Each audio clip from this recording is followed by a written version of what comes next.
Hello बच्चों, आप सभी को टैलेंट इंस्टीट्यूट में स्वागत है। तो ड्यू सोल का इम्पोर्टेंट नोट्स बीए प्रोग्राम का थर्ड सेमेस्टर सेकेंड ईयर, ये पार्ट 2 है हिस्ट्री का। तो बच्चों, नए साल का आज 2 तारीख है, तो हैप्पी न्यू ईयर सबको। तो चलिए हम लोग देखते हैं आप लोग के लिए इम्पोर्टेंट नोट्स क्या है। हिस्ट्री का है ये और बीए प्रोग्राम पार्ट 2 है। पार्ट 1 पहले अपलोड हो चुका है। ओके बच्चों। और बच्चों जो भी अभी तक चैनल को सब्सक्राइब नहीं किए हैं, और प्लीज़ चैनल को सब्सक्राइब करें और वीडियो को ज़्यादा से ज़्यादा लाइक दें और वीडियो को शेयर भी करें अपने दोस्तों के साथ। ओके, चलिए देखते हैं नोट्स। तो बच्चों देखिए, ये रहा आप लोग को notes, BA programme third semester second year history.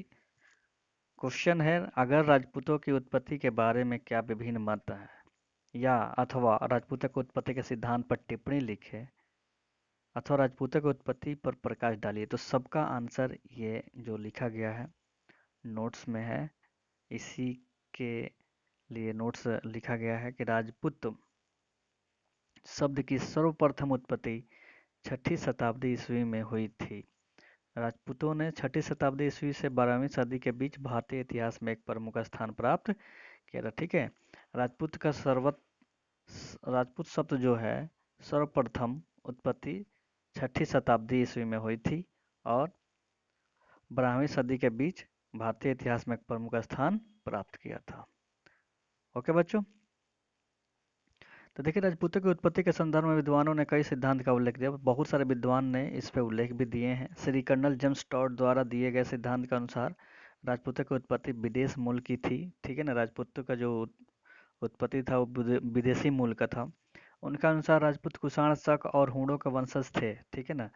अब जो जेम्स टॉड के द्वारा, श्री कर्नल जेम्स टॉड के द्वारा बताया जा रहा है कि जो राजपूतों का जो उत्पत्ति हुई वो विदेशी मूल से थे, और उनके अनुसार जो है राजपूत कुषाण, शक और हूणों के वंशज थे। उनके अनुसार चूंकि राजपूत अग्नि की पूजा किया करते थे। राजपूत किनकी पूजा करते थे बच्चों? अग्नि की पूजा करते थे। और यही कार्य कुषाण और शक भी करते थे, और यही जो भी कार्य राजपूत करते थे वही कुषाण और शक भी करते थे। इसी कारण से उनकी उत्पत्ति शकों और कुषाणों से लगाई जाती है। ठीक है ना, अनुमान लगाया गया कि शक और कुषाणों से इन इन लोगों का उत्पत्ति हुई। राजपूतों की उत्पत्ति के बारे में विद्वानों में कोई सहमति नहीं है।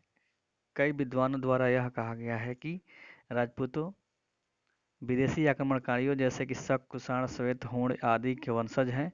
ये सभी विदेशी जो अस्थायी रूप से भारत में बस गए थे, हिंदू समाज के भीतर लीन थे और उन्हें क्षत्रियों का दर्जा दिया गया। ठीक है। जो विदेशी थे और जो यहाँ पे अस्थायी रूप से भारत में क्या हो गए, बस गए, हिंदू समाज के भीतर लीन थे, उन्हें क्षत्रियों का दर्जा दिया गया। ओके बच्चों। इसके बाद ही उन्होंने प्राचीन क्षत्रिय परिवार से अपने वंश का दावा किया। अन्य मत यह है कि राजपूत प्राचीन ब्राह्मण या क्षत्रिय परिवार का वंशज है, और यह केवल कुछ विशेष परिस्थितियों के कारण है कि उन्हें राजपूत कहा जाता है। ठीक है, बहुत लोगों का अलग अलग मानना है। फिर आ गया राजपूतों की उत्पत्ति के विषय में सबसे पहले और बहुत अधिक विवेचित राय यह है कि सभी राजपूत परिवार गुर्जर जाति के वंशज थे, और गुर्जर विदेशी मूल के थे। अब देखिए, गुर्जर भी आ गया। इसलिए सभी राजपूत परिवार विदेशी मूल के थे, और केवल बाद में उन्हें भारतीय क्षत्रियों के बीच रखा गया था और उन्हें राजपूत कहा गया था। इस दृष्टिकोण के अनुयायियों का तर्क है कि हम छठवीं शताब्दी के बाद के समय में ही भारत में घुसे थे, तब हम गिजारों के संदर्भ में पाते हैं। ठीक है। राजपूताना के एक भाग को 9वीं शताब्दी में गुर्जर प्रदेश कहा जाता था, जबकि 10वीं शताब्दी में गुजरात को गुर्जर कहा जाता था।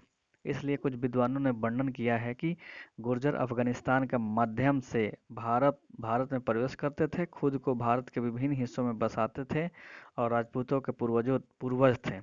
959 ईस्वी के राजौरा में एक पत्थर के शिलालेख में विजयखंड के एक सामंती प्रमुख माथेंदो को गुर्जर प्रतिहार के रूप में वर्णित किया गया है। ठीक है, गुर्जर से भी रिलेटेड यहाँ पे राजपूतों को बताया गया है।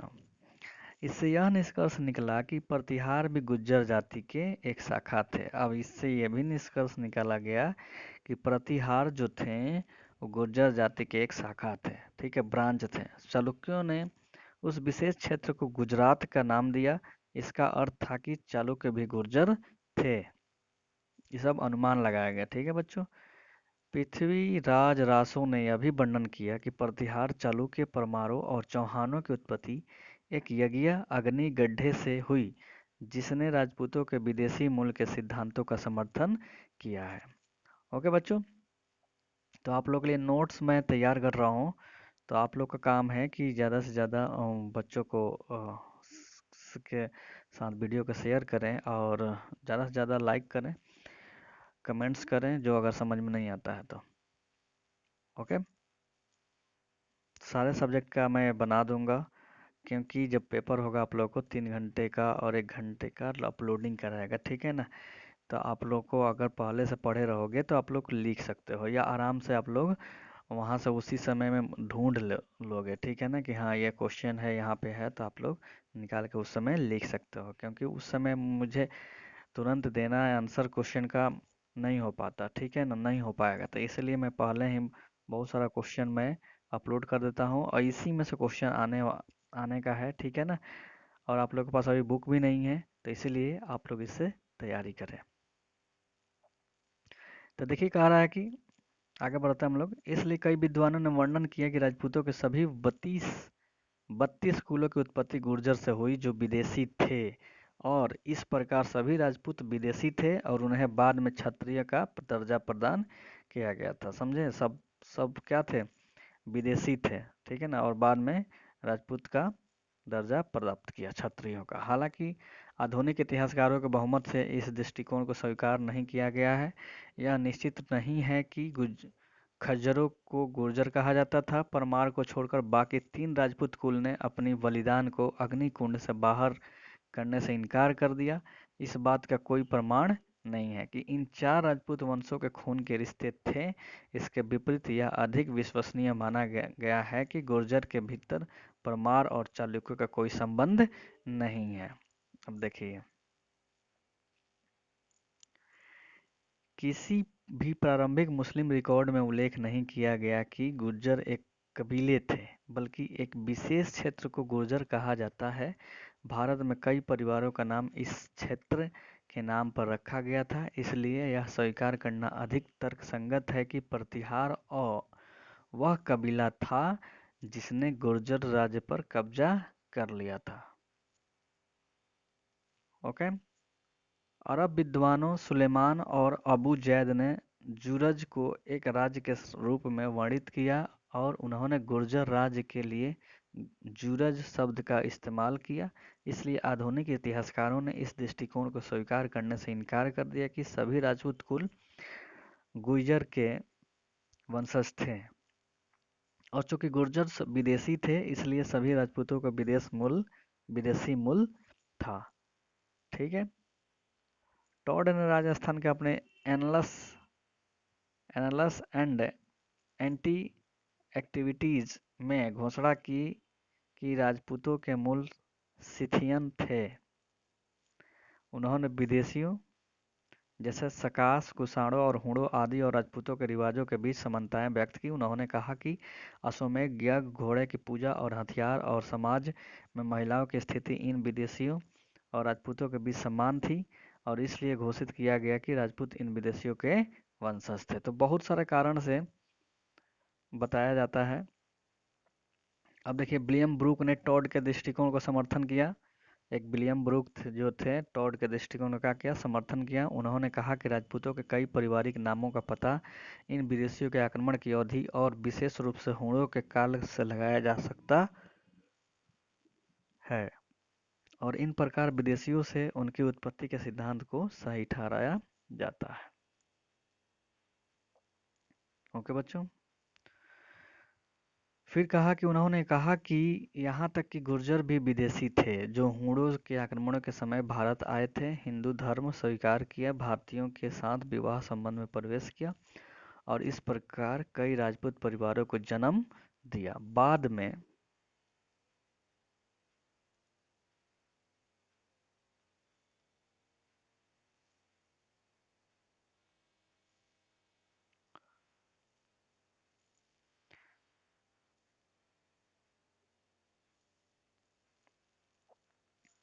उन्होंने प्राचीन सौर या चंद्र क्षत्रिय राजवंशों से अपना वंश स्थापित करने की कोशिश की।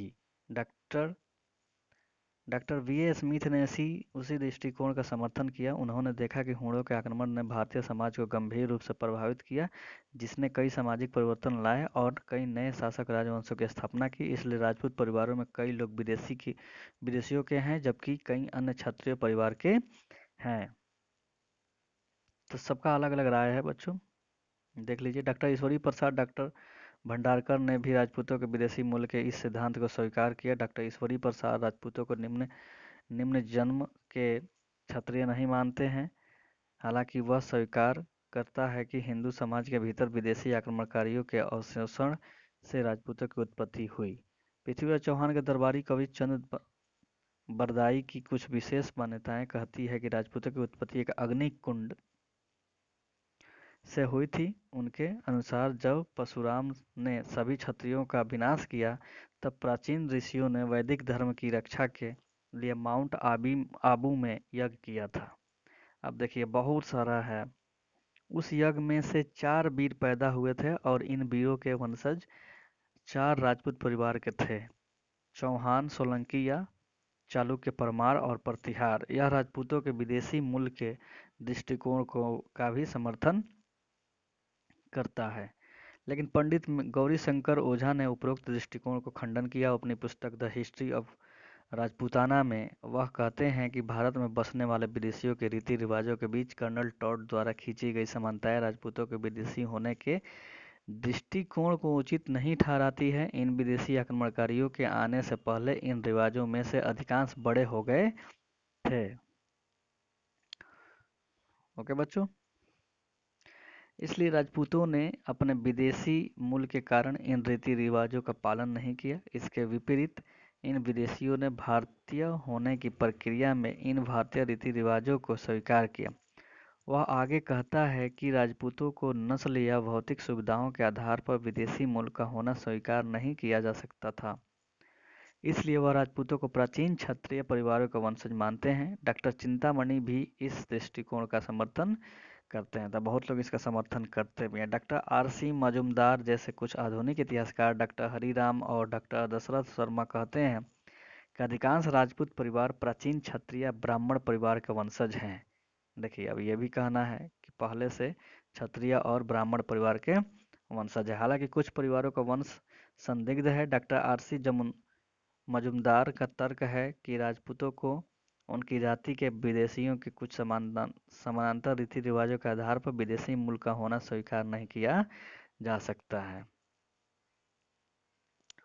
बेशक विदेशी लोग बेशक विदेशी लोगों को हिंदू समाज के भीतर स्वीकार किया गया और निचले क्षत्रियों का दर्जा दिया गया, लेकिन तथ्य हमें इस दृष्टिकोण को भी स्वीकार करने की अनुमति नहीं देते हैं कि भारत की राजनीतिक शक्ति हिंदू धर्म में इन नए धर्मांतरित लोगों के हाथों में चली गई थी। हर्ष की मृत्यु के बाद अधिकांश शासक राजवंश प्राचीन क्षत्रिय परिवार के थे। पुराणों और यहाँ तक कि बाणभट्ट के हर्ष वर्ण में राजपूत शब्द का प्रयोग क्षत्रिय राजाओं के पुत्रों के लिए किया गया है। बाद में राजपूत शब्द का विरूपण राजपूत हो गया, इसलिए राजपूत हिंदू क्षत्रिय परिवार के वंशज थे। हालांकि उन सभी क्षत्रिय राजकुमारों ने जिन्होंने हर्ष की मृत्यु के बाद अपने स्वतंत्र राज्य स्थापित किए, खुद को राजपूत कहा। ठीक है, हर्ष के मरने के बाद जो भी अपना राज्य को स्थापित किया वो अपने आप को क्या कहा? राजपूत कहा। बेशक कुछ विदेशी लोगों ने भी उत्तर पश्चिम और भारत के पश्चिमी हिस्सों में अपने स्वतंत्र राज्य स्थापित किए और जब उन्हें हिंदू समाज के भीतर स्वीकार किया गया तो वे शासक थे, खुद को राजपूत भी कहते थे और इस तरह स्वीकार किए जाते थे। अपने से जिसको मन में आया वो अपना राजपूत बन गया, ठीक है ना, कह कह के। तो इसलिए कोई संदेह नहीं है कि अधिकांश राजपूत परिवार भारतीय मूल के हैं, लेकिन उनमें से कुछ विदेशियों के बीच से हैं। डॉक्टर आर सी मजूमदार राजपूतों की उत्पत्ति के सिद्धांत को यह एक ऐतिहासिक तथ्य के रूप में बलिदान के अग्निकुंड से स्वीकार नहीं करते हैं। उन्होंने कहा कि ज्यादातर राजपूत हिंदू क्षत्रिय ब्राह्मण परिवार के वंशज हैं। वह लिखते हैं कि मेवाड़ के गहलोत राजपूत परिवार के वास्तविक संस्थापक शासक बप्पा रावल एक ब्राह्मण गुर्जर प्रतिहार वंश के संस्थापक हरिसन एक ब्राह्मण थे जिनकी एक पत्नी क्षत्रिय थी और दूसरी एक ब्राह्मण थी जो चंदेल राजपूत थी। ऋषि चंद्रत्रय के वंशज हैं जो चंद्रमा से पैदा हुए थे। परमार राजपूत क्षत्रिय राष्ट्रकूट परिवार से अपनी उत्पत्ति का दावा करते हैं और बादामी के चालुक्य क्षत्रिय थे। डॉक्टर दशरथ शर्मा ने डॉक्टर मजूमदार के विचार का समर्थन किया और उनकी पुस्तक अर्ली चौहान राजवंशों प्राचीन शिलालेखों और सिक्कों के आधार पर उन्होंने टॉड द्वारा व्यक्त की गई राजपूतों के विदेशी मूल के दृश्य और बलिदान की कहानी को भी सही ठहराया। बी.ए.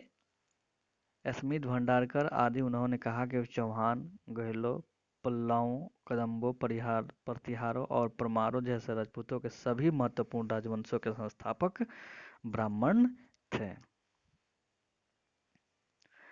हर्ष के साम्राज्य के पतन के बाद भारत एक अशांत और अस्थिर स्थिति से गुजरा। उस समय अरबों और तुर्कों के हमलों से यह और संकटग्रस्त हो गया था। इसलिए जैसा कि प्राचीन भारत में कई बार हुआ था, ब्राह्मणों ने अपनी संस्कृति और धर्म की रक्षा के लिए हथियार उठाए और उन्हें क्षत्रिय, राजपूत और अंततः राजपूत कहा गया। अब देखिए, ब्राह्मण भी अपने को बचाने के लिए हथियार उठाए हैं, तो फिर अपने आप को फिर क्षत्रिय कहा गया। क्षत्रिय वो होते हैं जो दूसरे के लिए लड़ते हैं और उनको बचाव करते हैं। इस प्रकार यह विचार कि राजपूत ज़्यादातर विदेशी जातियों से संबंधित थे वर्तमान में नहीं है। बेशक कुछ परिवारों की उत्पत्ति का पता विदेशियों से लगाया जा सकता है, लेकिन अधिकांश राजपूत भारत के आदिवासी के वंशज हैं और या तो ब्राह्मण थे या क्षत्रिय थे। तो यहीं पे बच्चों समाप्त हो गया है ये जो क्वेश्चन जो था आप लोग के लिए। तो बहुत इम्पोर्टेंट नोट्स आप लोग अपने से बनाइए इसको। ओके, तो आप लोग इसको पढ़िए और फिर अपना नोट्स बनाइए, क्योंकि बुक आप लोग के पास अवेलेबल नहीं है अभी। तो फरवरी या मार्च में आप लोग का पेपर होने वाला है, तो इसीलिए आप लोग कुछ कुछ पढ़िए ताकि पेपर जब हो तो आप लोग को उतना टेंशन ना हो और आराम से आप लोग लिख सको। ओके बच्चों, तो चलिए हम लोग फिर मिलते हैं अगले वीडियो में। Okay, thank you so much बच्चों।